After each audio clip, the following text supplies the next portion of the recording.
శుక్లాంబరధరం విష్ణుం శశివర్ణం చతుర్భుజం ప్రసన్నవదనం ధ్యాయేత్ సర్వవిఘ్నోపశాంతయే.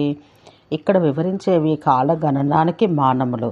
సౌరము, సౌమ్యము, నాక్షత్రము, ఇక సవన, ఈ మాసములన్నీ పురాణములందు చెప్పబడ్డవి. శ్వేతమునకు ఉత్తరమున శృంగవంతము అను పర్వతం కలదు.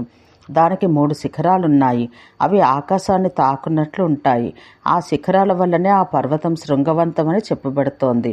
దాని యొక్క పరిధి, వ్యాసం చాలా ఎక్కువ అని ప్రసిద్ధి పొందింది. దాని పూర్వ దిక్స్థిత శృంగం, మధ్యమ శృంగం హిరణ్మయాలు, దక్షిణ శిఖరం స్ఫటిక ప్రభతో ప్రకాశించినది రజత శృంగం. ఉత్తరం నందు ఉన్న ఉత్తమమైన శృంగం సర్వరత్నాలతో కూడి ఉంది. ఇలా ఈ 3 శృంగాల వల్ల శృంగవంతమని ఈ పర్వతం పేరు పొందింది. శరత్, వసంత కాలాల మధ్య సూర్యుడు మధ్యమగతితో తూర్పు శృంగానికి పోయి చేరును. అందుకే తిమిరాపహరుడనగా సూర్యుడు రాత్రిని పగటిని సమానంగా చేయను. అతని మహారథానికి పచ్చని గుర్రములు ధరించబడను. ఆ రథం యొక్క గుర్రములు పద్మముల యొక్క రక్తవర్ణ కిరణాలచే పూయబడ్డవా అన్నట్టు ప్రకాశిస్తాయి. మేష, తులారాశుల అంతమందు సూర్యోదయం నుండి సూర్యాస్తమయం వరకు కాల ప్రమాణం 15 ముహూర్తాలు. సూర్యుడు కృత్తికా నక్షత్ర ప్రథమాంశాన కాలు పెట్టినంతనే చంద్రుడు విశాఖ నక్షత్రం యొక్క చతుర్థాంశంన కాలు పెట్టును. విశాఖ నక్షత్రంన సూర్యుడు ఎప్పుడు తృతీయ పాదమున తిరుగునో అప్పుడు చంద్రుడు కృత్తికా నక్షత్ర శీర్షం పొందినట్లు తెలియవలెను. దాన్ని మహర్షులు విషువ అని తెలుసుకోవాలంటారు. సూర్యస్థానాన్ని బట్టి విషువని తెలుసుకోవాలి. చంద్రుని స్థానాన్ని బట్టి కాలం గమనించాలి. దివారాత్రుల కాల పరిమాణం సమానమైన అది విషువగును. ఆ విషువకాలమున పితృదేవతలకు దానాలు చెయ్యాలి. విషువకాలం దేవతలకు ముఖ్యమగట వలన బ్రాహ్మణులకు ప్రత్యేకంగా విశేష దానాలు చెయ్యాలి. ఈ విషయాలు కాలమాన గణనానికి తెలుసుకోవాలి. ఊనమాసము, అధిక మాసము, కలకాష్ట, ముహూర్తకము, పూర్ణమాసి, అమావాస్య, శనివాలి, కుహు, అనుమతి, చతుర్దశి తిథిలో కూడిన చంద్రరేఖ కనబడిన అమావాస్య శనివాలి. పక్షమందలి మొదటి తిథితో శనివాలి కలుస్తుంది. దాన్ని కుహు అందు ధ్యానించట పుణ్యప్రదం, పుత్రప్రాప్తికరం అని అథర్వవేదాన చెప్పబడింది. నిరుక్తమును అనుసరించి చతుర్దశితో కలిసి వచ్చిన పూర్ణిమ అనుమవి, వచ్చు పక్షపు మొదటి తిథితో కలిసిన రాక, పూర్ణచంద్రుడున్న దినం రాక. వేద కాలంలో ఐశ్వర్యం కొరకు, ఉత్తమ పుత్రోదయం కొరకు వీటిని ఆరాధించేవారు. మాస నామాలకి పూర్వకాలంలో వేరే పేర్లు కలవు. పూర్వపు పేరు తపహ, కొత్త పేరు మాఘము.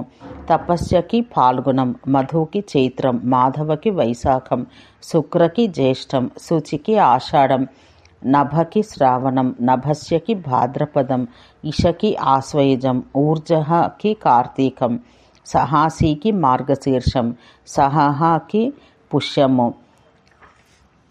మాఘము, పాల్గుణం, చైత్రం, వైశాఖం, ఆషాఢం ఇవి ఉత్తరాయణం. శ్రావణం, భాద్రపదం, ఆశ్వయుజం, కార్తీకం, మార్గశిరం, పుష్యం ఇవి దక్షిణాయనం.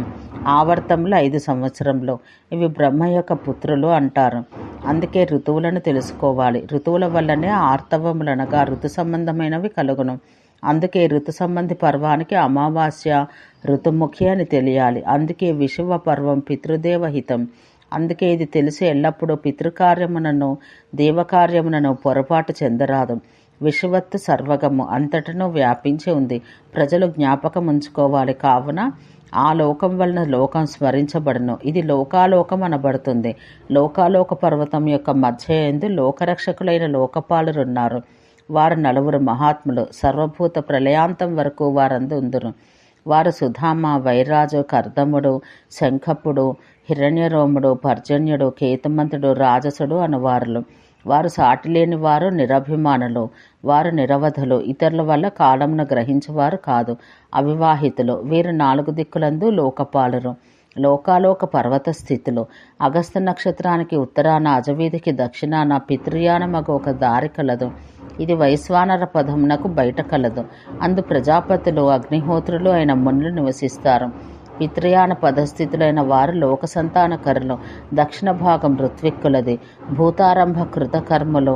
వారు లోకకాములు సంతానోత్పత్తిని ఆరంభిస్తారు. ప్రతి యుగమందు నడిచిన ధర్మాలను మరలా స్థాపిస్తారు. వారు తపసా సంతప్తులు, మర్యాదకు అంటిపెట్టుకొందరు, శృతిని విద్యాభినివేశం కొనసాగిస్తారు.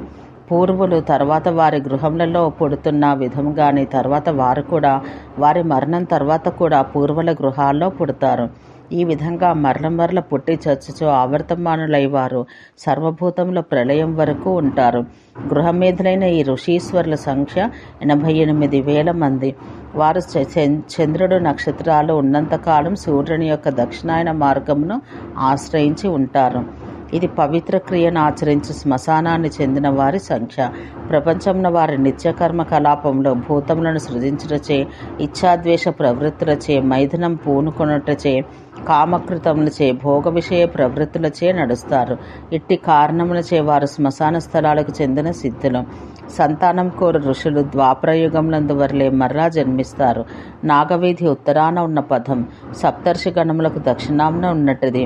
సూర్యుని యొక్క ఉత్తరాయణం దీన్ని దేవయానం అంటారు. అందు ఉండునట్టి వారు సిద్ధులు. వారు విమల బ్రహ్మచారులు. వారు సంతతిని అసహించుకుంటారు. అందుకే వారిచే మరణం జయింపబడింది. ఊర్ధ్వరేతస్కులైన ఈ ఋషీశ్వరుల సంఖ్య 88,000. వీరందరూ సర్వభూతములు నశించినంత వరకు ఉత్తర పథయానంని ఆశ్రయించుకొని ఉంటారు. లోక సంబంధం వలన, మైథున క్రియా పరిత్యాగం వలన, కామ సంయోగం నుండి విముఖత్వం వలన, ద్వేషరాహిత్యం వలన, భూతారంభ వివర్జనం వలన, విషయవాంఛా విముఖత్వం వలన, శబ్దాది విషయంలో దోషం చూచటం వల్ల వారు సిద్ధులయ్యారు, అమృతత్వం పొందారు. ఎవరి సర్వభూతముల వినాశం వరకు ఉందరో వారికి అమృతత్వం ఉండను.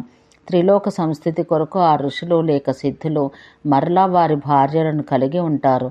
ఇతరులు అనగా భ్రూణహత్యాస్వ మేధములో వలన పాపపుణ్యాలు చేయవారు ఊర్ధ్వరేతస్కులు సంప్లవాంతమున నాశనం పొందుతారు. ఋషుల కంటే పైన ఉత్తరమున ధ్రువుడు ఉన్న ప్రదేశం, అది దివ్యమైన విష్ణుపదం. ఆకాశమున ప్రకాశవంతమైన 3వ ప్రదేశం. దాన్ని చేరిన ఎవ్వరికీ విచార దుఃఖాలు ఉండవు. అది విష్ణువు యొక్క ఉత్కృష్ట పదం. అందు లోక సాధకులైన ధర్మము, ధ్రువుడు మొదలగు వారు ఉంటారు. ఓం శాంతి శాంతి శాంతి.